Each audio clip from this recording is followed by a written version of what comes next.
Let's look at how to solve an exponential equation where we have an expression with a base of e. For all exponential equations, always start by isolating the exponential expression. So here, that means dividing both sides of our equation by 6. So we'll have e to the 3x plus 1. 9 divided by 6 we can simplify to 3/2.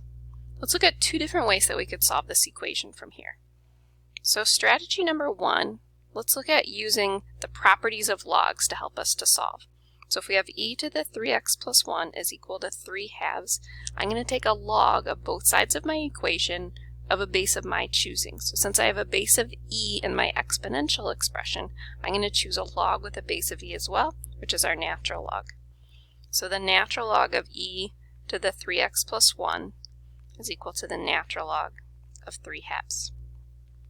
So our exponent property from our properties of logs says this exponent can move out in front as a coefficient.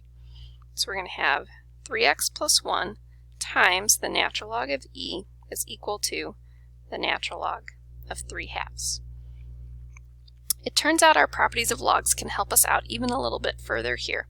The natural log of e, when we have that, remember natural log is just a log with a base of e. So this is really log base e of e.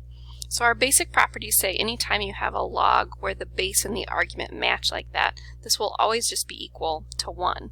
So log base 2 of 2 is equal to 1, log base 10 of 10 is equal to 1, and log base e of e is equal to 1.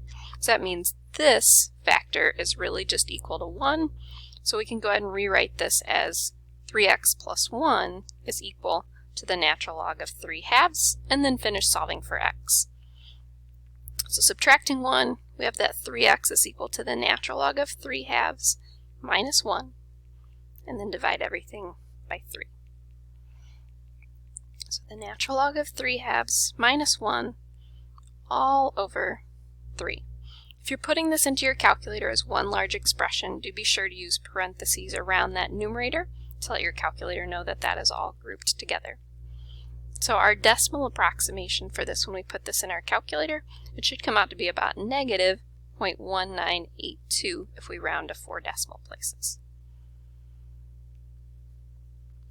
So this is a way we can solve this equation using our properties of logarithms, specifically our exponent property. So let's look at another option. When we're thinking about logs and exponentials and how those are related together, we can always use the definition that says log base a of some b, if it's equal to c, that base of a raised to the power of c will be equal to b.